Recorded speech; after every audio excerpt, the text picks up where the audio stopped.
Hello दोस्तों, कैसे हैं आप सभी। दोस्तों आज का ये मॉक टेस्ट आपका मोस्ट इम्पॉर्टेंट क्वेश्चंस का मॉक टेस्ट होने वाला है, क्योंकि मैंने आपके लिए NCERT EVS की बुक से ऐसे क्वेश्चंस बनाए हैं जो सीटेट के लिए मोस्ट इम्पॉर्टेंट है। तो एक एक क्वेश्चन को दोस्तों फुल एनर्जी के साथ, बारीकी के साथ सॉल्व करना है आपको। तो शुरू करते हैं दोस्तों आज का ये मॉक टेस्ट। पहला क्वेश्चन आपके सामने आपकी स्क्रीन पर है। दोस्तों इस तरीके के क्वेश्चन आपके सीटेट के सबसे ज़्यादा प्रिय क्वेश्चन हैं। क्वेश्चन दोस्तों आपका पहला क्या कह रहा है, निम्नलिखित में से स्थानों के नाम के साथ उनके घरों के प्रकार से सही मिलान कीजिए। इधर दोस्तों आपके स्टेट दिए गए हैं और इधर आपके घरों के प्रकार दिए गए हैं, तो इनको सही आपको मिलाना है। तो ऐसे क्वेश्चन जब आप देखना सीटेट के अंदर कैसे सॉल्व करना है मैं आपको बता दूं।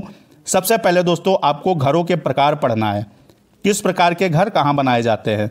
पहला आपका कह रहा पत्थर लकड़ी से बने ढालू घरों वाले, ढालू छतों वाले घर। दूसरा क्या है, लकड़ी की फर्श और पत्थर के बने घर। तीसरा कह रहा बांस के खंभों पर बने घर। और चौथा कह रहा मिट्टी के घर, कटीली झाड़ियों से बनी छतें। तो देखिएगा दोस्तों, जब भी आपका आ जाए मिट्टी के घर और छतें कैसी हों, कटीली झाड़ियों की, तो ये आपका राजस्थान से रिलेटेड हो जाएगा। इसमें आपको कोई सोचने वाली बात नहीं करनी है। तो चौथा आपका जाएगा डी के साथ, ठीक है। इसमें देखिए डी का चौथा कौन है, फर्स्ट और थर्ड में है, सेकंड और फोर्थ में नहीं है, तो इसे दोस्तों एलिमिनेट कर देंगे।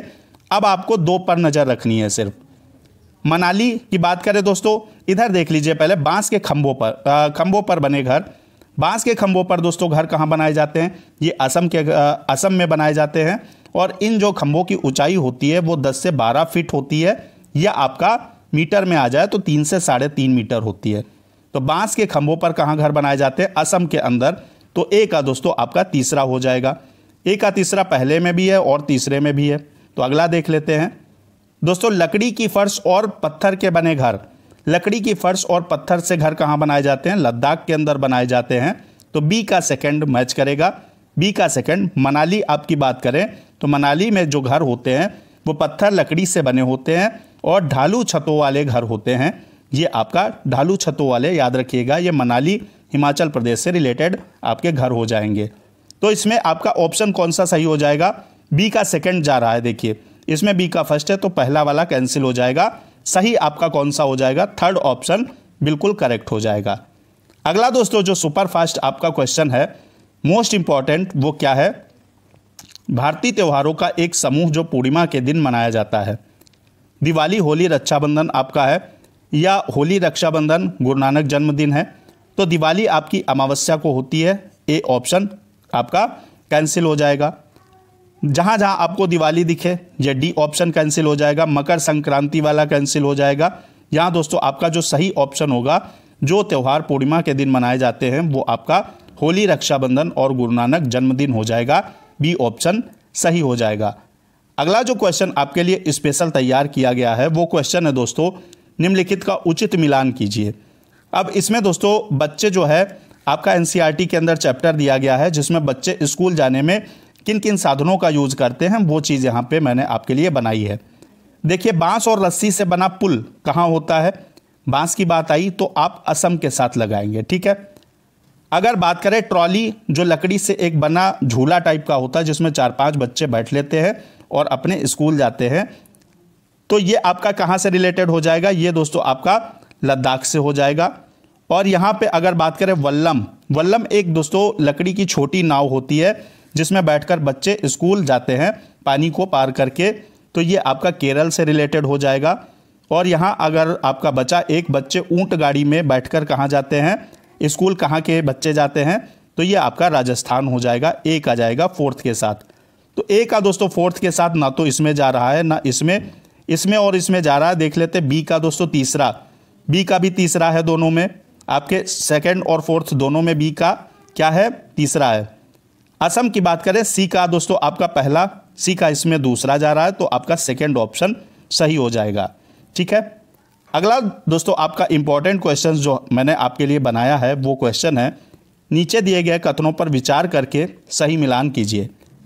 14-15 साल तक ये कुछ जानवरों की विशेषताएं हैं और ये जानवर नाम आपके जानवरों के नाम हैं, इन्हें सही आपको मैच करना है। 14-15 साल तक झुंड में रहते हैं और फिर झुंड छोड़कर अकेले रहते हैं, ये विशेषता किसकी होती है दोस्तों, ये आपकी हाथी की विशेषता होती है। मधुमक्खियों की तरह बिल्कुल मिलजुल कर कौन रहता है आपका, ये आपकी चींटी रहती है। चींटी और दीमक आपका टर्माइट्स जो है वो सोशल इंसेक्ट की कैटेगरी में आते हैं। ये आपकी कॉलोनी में रहते हैं एक साथ, मतलब एक साथ बहुत सारे पाए जाते हैं। तो बी का आपका तीसरा जाएगा। अपने मादा को, यहाँ देख लीजिएगा, अपनी मादा को उसकी गंध से कई किलोमीटर दूर से ही पहचान लेता है कौन, रेशम का कीड़ा, यानी सी का जाएगा दूसरा। अगला क्या है, पास आई मुसीबत देखकर एक खास आवाज़ निकालता है। जैसे दोस्तों इसके पास कोई मुसीबत आती है इस जानवर के पास, तो ये एक विशेष प्रकार की आवाज़ निकालता है, खास आवाज़ निकालता है, ये होता है आपका लंगूर। तो डी का पहला, अब देखिए डी का पहला इसमें तो है नहीं, इसमें भी नहीं है, इसमें नहीं है, इसमें है, तो फोर्थ ऑप्शन आपका क्या होगा, बिल्कुल करेक्ट हो जाएगा। इस तरीके से दोस्तों आप वहाँ टाइम, आप एग्ज़ाम हॉल में टाइम बचाकर अपना सही से कर सकते हैं एक लिमिटेड टाइम के अंदर एग्ज़ाम। दोस्तों चैनल को सब्सक्राइब करके बेल आइकन प्रेस कर दीजिएगा, वीडियो को लाइक कर दीजिएगा। मैं आपको ऐसे ही बेहतरीन कंटेंट जो आपके एग्ज़ाम के लिए मोस्ट इंपॉर्टेंट होगा वो प्रोवाइड करवाता हूँ। तो अगला क्वेश्चन देखते हैं दोस्तों क्या है, रेगिस्तानी ओक वृक्ष के बारे में नीचे दिए गए कथनों पर विचार कीजिए। रेगिस्तानी ओक एक वृक्ष होता है, इसकी कुछ विशेषताएं हैं, देखना है क्या है। यह वृक्ष ऑस्ट्रेलिया में पाया जाता है, बिल्कुल सही बात है दोस्तों। ये जो वृक्ष होता है रेगिस्तानी ओक नाम का, ये ऑस्ट्रेलिया में पाया जाता है। जड़ों की गहराई पेड़ की ऊंचाई से लगभग 30 गुना होती हैं, ये भी स्टेटमेंट आपका बिल्कुल सही है कि जड़ें जो होती हैं वो पेड़ की ऊंचाई की अपेक्षा 30 गुना होती हैं। यानी अगर सिंपल समझे पेड़ 1 मीटर का है तो इसकी जड़ नीचे 30 मीटर नीचे जाती है। यह वृक्ष अपने तने में जल संरक्षित कर लेता है, जिसे जब स्थानीय लोगों को ज़रूरत होती है तो पाइप डाल लेते हैं तने में और निकाल लेते हैं पानी, ये भी स्टेटमेंट आपका सही है। इस वृक्ष में बहुत अधिक पत्तियां होती हैं, ये आपका स्टेटमेंट रॉन्ग हो जाएगा। बाकी आपके तीनों सही हैं ए बी सी, तो ए बी सी आपका सही हो जाएगा सेकेंड ऑप्शन। अगला क्वेश्चन क्या है दोस्तों, अगला क्वेश्चन देखेंगे, निम्नलिखित का सही मिलान कीजिए। इसमें बहुत सारे क्वेश्चन मैंने मैचिंग वाले आपके लिए रखे हैं, इसका मिलान करना है। छाल जो है दवा के काम आती है और लकड़ी को कीड़ा नहीं लगता है, ये किस पेड़ की बात हो रही है आपका, ये बात हो रही है दोस्तों खेजड़ी की। खेजड़ी का पेड़ आपके मूलतः जो आपका है राजस्थान, उसके अंदर पाया जाता है। इसकी दोस्तों छाल जो होती है वो दवाई के काम आती है और इसकी लकड़ी को कीड़ा नहीं लगता है, ये खेजड़ी की विशेषता है। तने में पानी जो है पाइप डालकर निकाल लिया जाता है, ये मैंने अभी आपको बताया रेगिस्तानी ओक की विशेषता है। कीटों और चूहों तथा मेढकों को फंसाकर कौन खाता है, निपेंथिस, ये आपका एक इंसेक्टिवर्स प्लांट है जो कि भारत के मेघालय में और वैसे अगर बात करें तो इंडोनेशिया में भी पाया जाता है।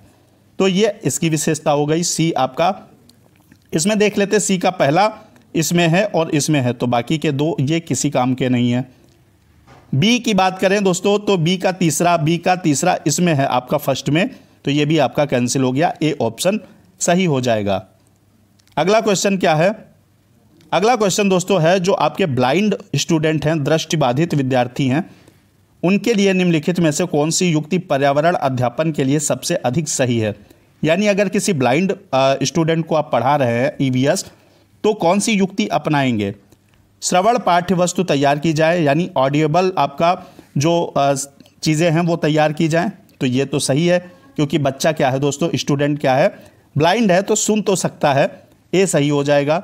स्पर्श वस्तुओं यानी टच और फील वाली चीज़ों का प्रयोग किया जाए, ये भी बात बिल्कुल सही हो जाएगी। भाई बच्चा ब्लाइंड है तो टच और फील कर सकता है, बी भी सही है। अवधारणाओं की सरल चित्रों यानी आपके डायग्राम और मूर्त वस्तुओं द्वारा व्याख्या की जाए, तो मूर्त वस्तुएं तो सही हैं, लेकिन डायग्राम बच्चा अगर ब्लाइंड है तो वो कैसे करेगा, तो ये आपकी बेकार सी बात है।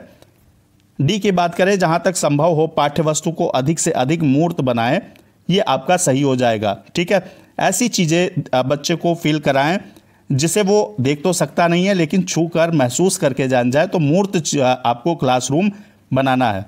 ठीक है, तो डी ऑप्शन आपका ये भी सही हो जाएगा, तो सी आपका रॉन्ग है, ए बी डी सही हो जाएगा, फोर्थ ऑप्शन एकदम सही है। तो अगला क्वेश्चन देखेंगे दोस्तों आपका क्या है, ये क्वेश्चन भी सीटेट का सबसे प्री क्वेश्चन है। इस तरीके का क्वेश्चन आपको देख के डरना बिल्कुल नहीं है। क्या क्वेश्चन है, किसी ट्रेन के मार्ग विषय में समय सारणी का अध्ययन कीजिए। अब इसमें आपको टाइम टेबल देखना है। दोस्तों स्टेशन का नाम दिया गया है, पहुंचने का समय, छोड़ने का समय और दूरी। अब कोई ट्रेन जो है गांधीधाम पर खड़ी है, ठीक है, यहाँ से चलती है 6:15 पे और सूरत पहुँचती है 16:15 पे।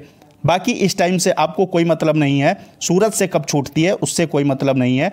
आपको बताना है कि गांधीधाम से कोई ट्रेन 6:15 पे निकल के सूरत 16:15 पे पहुंचती है, इस दरमियान वो 530 किलोमीटर की डिस्टेंस तय करती है, तो इसकी औसत चाल जो एवरेज स्पीड है वो कितनी रही होगी। तो देखिए 6:15 पे छूटती है ट्रेन और पहुंच जाती है कब, उसी दिन आपका 16:15 पे। अगर ये ट्रेन दोस्तों यहाँ 16:15 का मतलब आपका हो जाएगा 4:15, ठीक है। अगर ये 6:15 पे शाम को सुबह छूटती है ना, AM है यहाँ पे, क्योंकि PM होता तो आपका 12 से ऊपर टाइम 13-14 करके लिखा होता। 6:15 पे छूटती, सुबह छूटती है। अब भाई 6:15 पे छूटी है, अगर 6:15 पे पहुँचती तो आपके 12 घंटे हो जाते, लेकिन ट्रेन पहुँच गई 2 घंटे पहले यानी 4:15 पे, तो यात्रा में टाइम लगा 10 घंटे। अब 10 घंटे टाइम लगा है ना, तो आपको एक फार्मूला याद रखना है, चाल बराबर दूरी बटा समय यानी स्पीड बराबर डिस्टेंस अपॉन टाइम। डिस्टेंस कितनी है 530 किलोमीटर और आपका टाइम लगा 10 घंटे, यहाँ से कैंसिल कर देंगे 53 किलोमीटर पर आवर आपका आंसर आ जाएगा, सी ऑप्शन करेक्ट हो जाएगा। तो ऐसे क्वेश्चंस देख के बिल्कुल डरना नहीं है, बल्कि सॉल्व कर देना है। अगला दोस्तों आपका जो क्वेश्चन है वो मोस्ट इंपॉर्टेंट है। वह जीव जिसके कान नहीं होते हैं परंतु वह कंपन यानी वाइब्रेशन के आधार पर रिएक्ट करता है, कुत्ता, भालू, कौवा या सांप। तो यहाँ पे दोस्तों आपको 2 फैक्ट याद रखने हैं। हवा में हुए वाइब्रेशन को सबसे जल्दी भांप लेने वाला, फील करने वाला आपका टाइगर यानी बाघ होता है, जो हवा में कंपन को भांप लेता है। लेकिन जमीन पर हुए कंपन को सबसे पहले फील करने वाला, सबसे फास्ट फील करने वाला आपका सांप होता है। हम जानते हैं कि सांप के कान नहीं होते हैं। जब आपका सपेरा बीन बजाता है तो वो आपका वाइब्रेशन को फील करता है, फिर रिएक्ट करता है। तो डी ऑप्शन सही हो जाएगा। भारत में दोस्तों आपके 4 प्रकार के जहरीली सांपों की प्रजातियां पाई जाती हैं, जिसमें नाग, करैत, दुबैया और अफाई होते हैं, ठीक है। अगला क्वेश्चन दोस्तों, महाराष्ट्र के पड़ोसी राज्य कौन कौन से हैं। इसमें देखिए गुजरात आपका, कर्नाटक, मध्य प्रदेश, तेलंगाना, तमिलनाडु, यह आपका महाराष्ट्र से दूर हो जाएगा। उत्तराखंड दूर हो जाएगा। यहाँ बात करें अगर दोस्तों हम कर्नाटक, केरल, गुजरात, मध्य प्रदेश, तो यहाँ आपका केरल दूर हो जाएगा, ये महाराष्ट्र का पड़ोसी नहीं है। अगला क्या है, आंध्र प्रदेश, तेलंगाना, ओडिशा, पंजाब, तो यहाँ पंजाब आपका दूर हो जाएगा। ए ऑप्शन सही हो जाएगा आपका। देखेंगे यहाँ पे मैप से देख लेंगे सीधा आपका कोई, आपका सबसे अच्छी बात है आपको मैप जो है वो तैयार होना चाहिए। मैप से देख लेंगे महाराष्ट्र के पड़ोसी राज्य कौन कौन से हैं। महाराष्ट्र के दोस्तों ये आपका रहा महाराष्ट्र और इसका पड़ोसी राज्य नंबर 1 गुजरात हो जाएगा, नंबर 2 MP हो जाएगा, 3 नंबर छत्तीसगढ़ हो जाएगा, 4 नंबर तेलंगाना हो जाएगा और 5 नंबर आपका गोवा हो जाएगा और 5 नंबर कर्नाटका हो जाएगा। और आपका अगर बात करें तो गोवा भी हो जाएगा इस हिसाब से, तो यहाँ पे 6 नंबर आपका गोवा हो जाएगा। और इसकी सीमा दोस्तों किससे लगती है, तटवर्ती किसका है, ये अरेबियन सी का आपका तटवर्ती कोस्टल लाइन अरेबियन सी से लगती है, ये भी याद रखिएगा। तो यहाँ पे आपको मैंने कई सारे इंपॉर्टेंट क्वेश्चंस करा दिए हैं दोस्तों। मिलेंगे दोस्तों कल एक फिर मॉक टेस्ट के साथ, तब तक के लिए पढ़ते रहिए, मस्त रहिए। जय हिंद, वंदे मातरम।